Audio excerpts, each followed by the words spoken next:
하나님 말씀은 열왕기상 15장 9절에서 15절까지입니다. 우리 같이 한 목소리로 함께 읽겠습니다.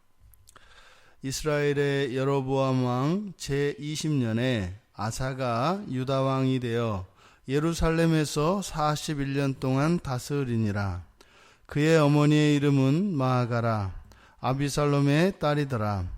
아사가 그의 조상 다윗같이 여호와 보시기에 정직하게 행하여 남색하는 자를 그 땅에서 쫓아내고 그의 조상들이 지은 모든 우상을 없애고 또 그의 어머니 마아가가 혐오스러운 아세라상을 만들었으므로 태후의 위를 폐하고 그 우상을 찍어 기드론 시냇가에서 불살랐으나 다만 산당은 없애지 아니하니라.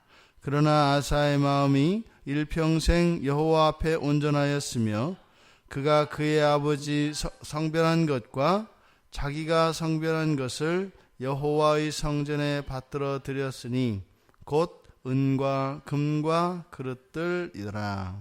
아멘.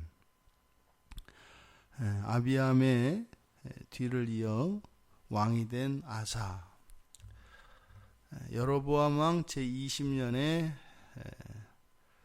남유다에서 아사가 왕이 되었다, 이렇게 얘기를 합니다. 그러니까 아사의 아버지였던 그 선왕인 아비암이 여로보암 18년에 왕으로 등극하였으니까, 그리고 20년에 아사가 왕이 됐으니까, 그래서 실제로 아비암이 왕으로 재임한 그 기간이 3년이 채 못 됩니다. 18년에 왕이 되고, 그리고 18년, 19년, 그리고 20년에 아사가 되기 때문에 약 2년 정도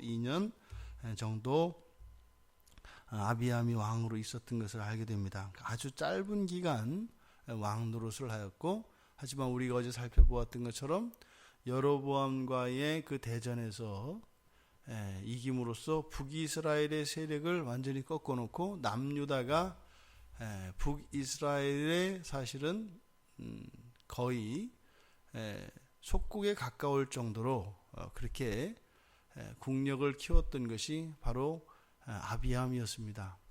그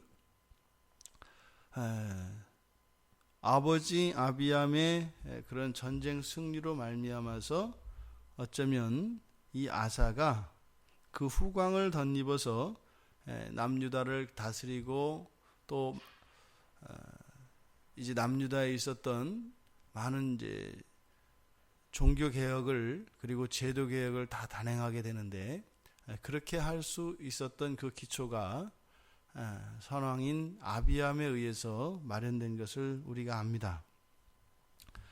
근데 지금 아사가 41년을 다스렸다, 이렇게 하는데, 이 41년의 첫 10년, 역대하 14장과 15장, 16장까지 이 아사에 대한 이야기가 나오는데, 14장 1장에 보면 아사 왕이 맨 처음에 왕이 되고 난 뒤에 10년 동안 평안하였더라, 이렇게 나옵니다. 그래서 평안하였다는 것은 전쟁이 없는 상태를 말합니다.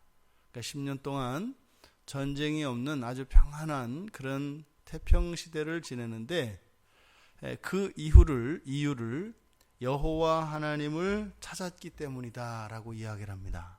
그러니까 여호와 하나님이 함께 하시는 것, 그것은 전쟁의 없는 상태, 평안의 상태, 이것과 관련이 되어 있음을 아사가 밝히고 있습니다. 그리고 그 이후에 이 아사도 큰 전쟁을 치르게 됩니다. 그러니까 이제 애굽인데 구스 사람 그 세라가 100만 대군을 이끌고 유대를 침공을 합니다. 근데 그 아버지 아비암이 군대 40만의 군대를 가지고 여로보암의 80만의 군대를 물리쳤지 않습니까? 하나님께서. 동일한 사건이 이 아사에게도 일어납니다. 그래서 아사의 군대가 증병, 군대의 수가 늘어나는 것을 볼 수 있게 되는데, 역대하 14장에 보면은 이 아사의 군대가 57만 명이라고 밝힙니다. 그러니까 아비암 당시에 40만이었지 않습니까? 그러니까 불과 몇 년 사이에 10년, 15년 내 사이에 군대 수가 약 15만 정도가 늘어나는 겁니다. 그러니까 40만에서 15만이 늘어나는 거니까 상당히 군대 수가 늘어난 거죠. 그것은 그만큼 이 아사 통치 기간에 있었던 그 10년 동안의 그 전쟁이 없이 평화롭게 지냈던 이 시기가 이 남유다를 내적으로 굉장히 안정을 취하고 그리고 국력을 강화시킬 수 있는 그런 기회였다라고 하는 것을 알 수 있습니다. 또 이 아사왕은 이스라엘 왕 가운데 세 번째로 가장 오랫동안 통치한 왕입니다. 41년인데 이 남유다에서 이 41년을 다스리는 동안 북이스라엘의 왕이 6번 바뀝니다. 그래서 북쪽의 북이스라엘의 여로보암 왕 당시에 남유다의 이 아사를 포함해서 3명의 왕이 있었는데 이 아사 시대에는 아사가 다스리는 그 기간 동안에는 6명의 북이스라엘 왕이 교체가 되게 됩니다. 그런데 지금 여기서 문제 구절이 하나 발견이 됩니다. 10절에 그의 어머니의 이름은 마아가라 아비살롬의 딸이더라. 이게 바로 아버지 아비암의 어머니가 그의 어머니 이름은 마아가라 아비살롬의 딸이더라 이렇게 됩니다. 그러면 지금 여기서 이제 충돌이 일어나게 되는데 이 아사가 그러면은 도대체 누구냐 이 말이죠. 그래서 여기에 이제 3가지 견해가 있습니다. 3가지 견해가. 첫 번째 견해는 이 아사가 엄마를 아내 삼았다는 거예요. 어머니를 아내로 삼았다. 근데 그런 일은 있을 수가 없습니다. 유대사에서 그냥 이제 수학적인 경우의 수로 이야기를 한 것이고, 왜냐하면 이제 문자적으로 해석을 했을 때, 그래서 두 번째로는 이 아사가 아비암의 아들이 아니라 형제라고 하는 해석입니다. 그래서 그러면은 아들이 아니라 동생이 이렇게 이제 왕이 됐겠구나. 그런데 문제는 바로 앞에 8절에서 정확하게 뭐라 그랬어요? 그 아들 아사라고 소개하고 있기 때문에 이것은 또 역대하기 저자에서도 마찬가지고, 그래서 동생은 아니고 아들인 것은 틀림없다. 그렇다면 지금 이 부분 그의 어머니라고 소개된 이 마아가는 할머니가 조모가 맞는 거죠. 근데 할머니를 이렇게 어머니라고 소개한 이유가 무엇일까? 물론 히브리어에서는 할아버지도 아버지로 나타낼 수 있고 할머니도 어머니로 나타낼 수 있습니다. 그런데 할머니를 어머니로 나타내는 경우는 좀처럼 나타나지 않습니다. 근데 지금 13절에 가보면 그 태우의 위를 패하는 이야기가 나옵니다. 그러니까 이것이 바로 이 아사가 손자였다고 하는 그 증거로 이제 학자들에게 받아들여지는데, 아버지 아비암이 너무 일찍 죽습니다. 그러니까 2년 몇 개월 정도를 왕 노릇하고 죽어버렸기 때문에 이 아사가 아직 어린 상태였고, 그래서 할머니였던 이 마아가가 섭정을 했다는 것이죠. 그래서 어린 시절에 아사 왕을 할머니 마아가가 섭정을 함으로써 어머니 노릇을 한 것으로 성경에서는 기록하고 있다. 이 해석을 대부분의 거의 예외 없이 모든 학자들이 그 해석을 취합니다. 그래서 이 마아가는 상당한 정치적 권력과 영향력을 행사하던 그랬던 사람입니다. 그런데 그 뒤에 보니까 그 태우의 위를 패한 이유가 혐오스러운 아세라성을 만들었다라고 하기 때문에 바로 이 아비암의 우상 숭배의 원인도 바로 아비암의 어머니 그리고 아사의 할머니였던 이 마아가로 말미암았던 것임을 우리가 추정할 수 있게 됩니다. 이 아사는 그래서 그의 어머니의 이름은 마아가라라고 하였던 이 부분이 그렇게 그래서 할머니가 아사가 어렸기 때문에 아사 뒤에서 섭정을 하였고 오랫동안 그러다 보니까 할머니의 권력이 점점점 커간 거죠. 그래서 13절에 보면 아사가 11절부터 이제 12절부터 종교 개혁을 단행한 이야기들이 쭉 나오는데 할아버지 르호보암 때 있었던 남창이죠. 남창을 없애버리고 또 모든 우상들을 파하고 그 다음에 아세라상도 태워버리고 다만 산당은 없애지 않았다. 그러나 아사의 마음이 일평생 여호와 앞에 온전하였다.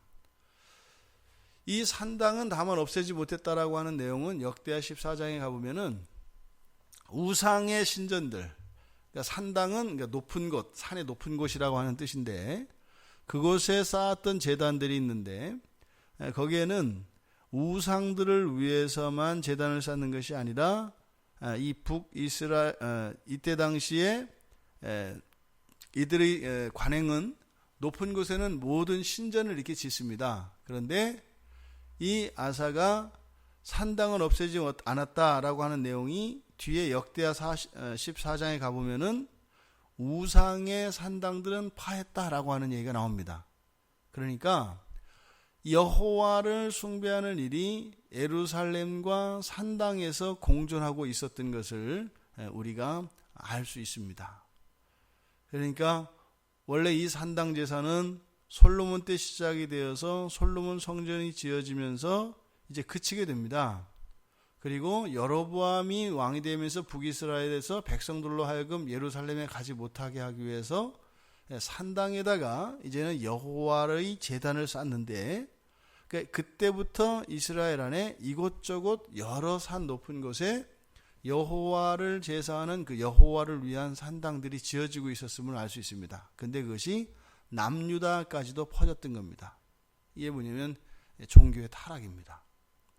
지금 아사가 이렇게 우상들을 다 파헤치고 거기에 종사하는 남창들까지 다 없앴습니다만 여기서 산당을 없애지 않았던 것은 뭐예요? 여호와를 섬기는 산당들은 남겨둔 겁니다. 이게 함정이죠. 그러니까 여호와를 위한 명목으로 한 것이니까 그것은 두어도 괜찮겠다라고 하는 거죠. 이게 자의적인 신앙이, 그러니까 이 가문에 흐르는 이 유전입니다. 그러니까 자기들 나름대로 이게 하나님께 도움이 되겠다 하면 솔로몬이 예루살렘 성전에 그냥 금으로 떡칠을 해버린 것처럼 똑같은 그 일이 있는 겁니다. 그러니까 여기서 산당을 없애지 아니하였던 이 사건이 아쉬움으로 남는 게 뭐냐면 그 한계를 뛰어넘지 못하는 겁니다. 그러니까 우리가 우리의 신앙생활 안에서 그 전통을 뛰어넘는다고 하는 것은 굉장히 어려운 일입니다. 그래서 개혁주의가 표방하는 것이 무엇이에요? 기독교는 계속 개혁되어야 한다는 것입니다.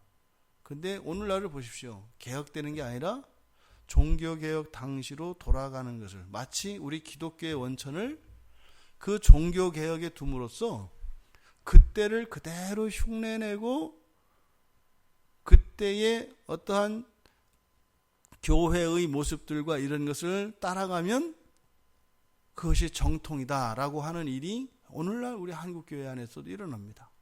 그러니까 그분들은 계속 우리들이 완전한 모범이 아니고 우리들조차도 개혁되어야 한다. 그래서 이것이 우리 개혁신앙의 선배들이 우리들에게 유산으로 주신 것인데 자꾸 초대교회로 돌아가자, 자꾸 종교개혁 시대로 돌아가자, 이렇게 이야기한단 말입니다. 그 개혁주의 한다는 사람들이 입에서 이렇게 나와요. 그래서 뭐 예배의 형식이며 뭐 이런 것들을 그때 했으니까 지금도 이렇게 해야 된다 해서 자꾸 그것을 원천으로 삼으려고 합니다. 그러니까 말도 안 되는 그런 실수를 합니다. 그게 뭐냐면 전통의 한계를 뛰어넘기 어려운 겁니다. 그러니까 지금 여기서도 이렇게 엄청난 개혁을 단행하고 있음에도 불구하고 동기가 선한 것이면 괜찮다라고 하는 이 생각이 아사에게도 있었던 것이고, 그것이 이 열왕기 저자의 입장에서 볼 때는 몹시 안타까운 겁니다. 그래서 여기서 말하는 산당은 우상의 산당이 아니라 바로 여호와를 섬기는 산당이다. 그러니까 종교 혼합주의 자체가 완전히 척결된 것은 아닙니다. 그래서 바로 뒤에 그러나 아사의 마음이 일평생 여호와 앞에 온전하였다. 그러니까 이 산당도 아사의 마음으로는 뭐예요? 여호와를 위하여 남겨놓았던 것이다, 이 말입니다. 그런데 하나님은 뭐라고 하세요? 일체 이방의 모든 것들은 다 태워 없애버리라고 합니다. 완전히 멸절하라고 합니다. 그것이 이방인 그리스도인인 우리들에게 주는 메시지가 큽니다. 우리는 완전히 성경대로 하는 것 같이 하여도 우리에게는 그런 이방적인 요소들이 우리 안에 남아있게 됩니다. 이것을 잊지 말아야 합니다. 그러니까요, 항상 우리들의 신앙이 다 되었다, 이만하면 되었다라고 하는 생각은 절대 있어서는 안 됩니다. 여기서는 절대라는 말을 붙여도 됩니다. 절대 그런 일은 일어날 수가 없습니다. 이만큼 됐다라고 하는 것은 없습니다. 또 이 부분은 됐다, 이런 것도 절대 안 됩니다. 거기에서 지금 이 열왕기 저자가 이야기했던 것처럼 다만 그것은 없애지 아니하니라 라고 하는 이 말씀이 우리들에게 적용되는 겁니다. 어쨌든 다윗같이 여호와 보시기에 정직하게 행했다는 평가를 받을 정도로 대단히 긍정적인 평가를 받은 아사입니다.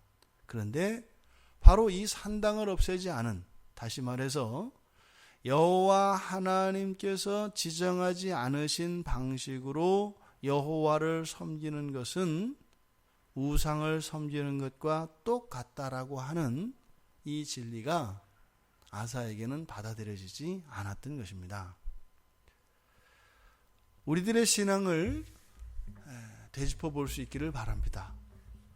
성경이 명하는 바대로 하나님이 원하시는 것을 우리가 행해야 하는 것이지, 하나님이 원하지 않으신 방식으로 그냥 앉아서 우리의 섬김을 받으시오 라고 하는 이러한 태도는, 그 동기가 이 아사 왕의 마음이 일평생 여호와 앞에 온전하였다라고 하는 것처럼 그것이 하나님을 향한 사랑이고 하나님을 경외하는 마음이라 할지라도 그 방식에 있어서도 하나님이 기뻐하시는 것이 아니면 그것은 해서는 안 된다라는 겁니다. 이것이 우리 이 시대를 살아가는 우리들 뿐만 아니라 모든 세대의 모든 사람 안에, 그리고 누구예요? 온전히 여호와를 사랑하였던 사람들에게도 들어가 있는 독소 조항들입니다. 우리가 이 사랑의 원리를 잘 기억해야 합니다. 이 사랑이라고 하는 이 원리는 여러 가지 모양이 있습니다. 그저 동기가 좋으면 무조건 해소되는 것은 아닙니다. 동기와 방법과 그 과정, 그리고 그 결과 모든 것에 있어서 선하고 아름다운 것이어야 합니다. 우리들이 예수 그리스도를 믿고 기독교인으로 살아가는 것도 마찬가지입니다. 우리들의 자의적인 방식이 아니라 성경이 요구하는 대로, 그래서 예수님은 정확하게 우리들이 어떻게 예수님의 제자로 살아갈 것인가에 대해서 이렇게 길지 않은 복음서 안에 우리가 따라갈 수 있도록 명확하게 다 제시해 놓으셨습니다. 그거면 됩니다. 그런데 그 이상의 무엇을 더하려 하거나 거기서 빼버리려고 하는 이런 시도는 이 아사 왕이 그렇게 잘했음에도 불구하고 그 아쉬움을 남겼던 그러한 삶을 우리들도 답습하게 된다는 것을 기억하시기 바랍니다. 어쨌든 아비암의 계승자인 이 아사 왕, 할머니를 폐위시킬 정도로 그 개혁을 단행했습니다. 그리고 할아버지로부터 시작되어진 그 모든 우상들을 척결했습니다. 우리들의 삶 속에 이런 아사 왕의 개혁과 같은 이러한 개혁이 계속되어야 하겠습니다만, 이 아사 왕이 극복하지 못하였던 전통의 한계, 우리들의 고정관념, 우리들의 신앙생활의 경험들, 기억들, 이것을 뛰어넘을 수 있는, 그래서 하나님 보시기에 아쉬움이 없는, 하나님이 기뻐하실 수 있는 우리들의 평생의 신앙생활이 되기를 주님의 이름으로 축원합니다. 하나님,